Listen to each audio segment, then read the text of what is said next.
common herbs that are super easy to grow. Basil. This is one that is also a dual purpose. Number one, you can cook with it, but it will also help repel those little black bugs in your tomatoes. Tomatoes love to have basil around them. So just plant them underneath, the basil gets up, it gets going. Once the tomatoes are tall enough, the basil has really had enough root. It might go slow down, but as long as you keep the bottom of your tomatoes trimmed up, it'll still be there, and it'll still do its repelling. Each variety has a slightly different scent. So if you have a Thai basil, you're going to have more of that Asian flavor to it. Whereas you have more of a island of Naxos, you're going to have more of that traditional basil. Play with the varieties you like. They're all good. They all work really well for repelling pests. Parsley. This one is a biennial if you get it in the correct variety. I actually planted some of this last year out in my orchard area, trying to get one that would biennially work. I've never had success having it come back in a big pot. It just gets too cold in the pots here in Nebraska. If you're further south, you might have luck with it. The good news is parsley really doesn't spread very far. So it's pretty easy to put in the ground and it'll stay where you put it. It's also really easy to grow and you get a lot of parsley off of one plant. Oregano. This is another one that should overwinter, but it does not overwinter well in a pot. If you can get it in the ground, it'll probably overwinter well, but keep it contained because, like mint, it will take over the area. Sage. This is one that surprisingly is really easy to grow. It's also really easy to start from seed, and it does really well. Even in a pot, it will come back. As it gets older, it gets kind of a bushy look to it, so keep it trimmed up, but you can harvest off of that year after year. Rosemary. This is one that I will be honest, I wind up buying every year because I've not had good luck getting it started and tall enough and big enough to go outside safely. I'm trying again this year simply because I have a greenhouse that I can get it going longer out there, and hopefully maybe it'll work. We'll see.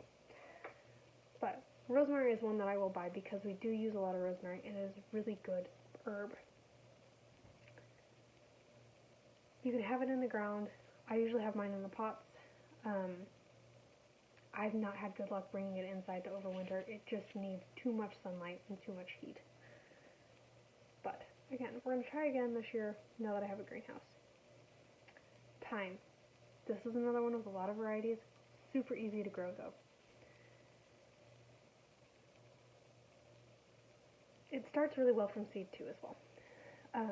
But once it takes a lot of heat to get it to take off, so sometimes if you don't have that heat early in the spring, like Nebraska, it doesn't really get hot till May, and that's at the end of May, the growing season is short enough that you don't get that big, bushy, beautiful plant.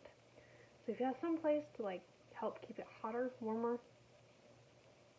earlier, you might get a little better growth off of it. However, it should come back next year once you get established in the ground. Dill is actually annual, but it self-sows so readily.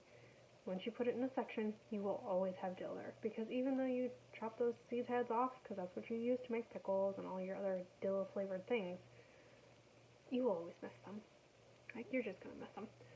But, again, once you have a patch established, you will always have dill coming back there. Cilantro is another one. Some people love it, some people hate it. I love cilantro, my husband hates it. I grow cilantro. But, again, it self-sows. It will spread too because it is an easily self-sowing seed. If it gets up early enough in the spring, you can actually wind up with 2 crops off of it because it will finish its cycle, seed down, and then come up again, those fresh seeds right away in the fall. Probably not going to be as prolific. You're not going to get as much that second round, but you will get quite a bit. I think that's all my typical herbs. I've been playing with more as I've gotten better, as I had more room come about, but those are the ones I would recommend starting with because they're easiest and the most commonly used. So they're going to be easy for you, and they're going to help your grocery bill out at the same time.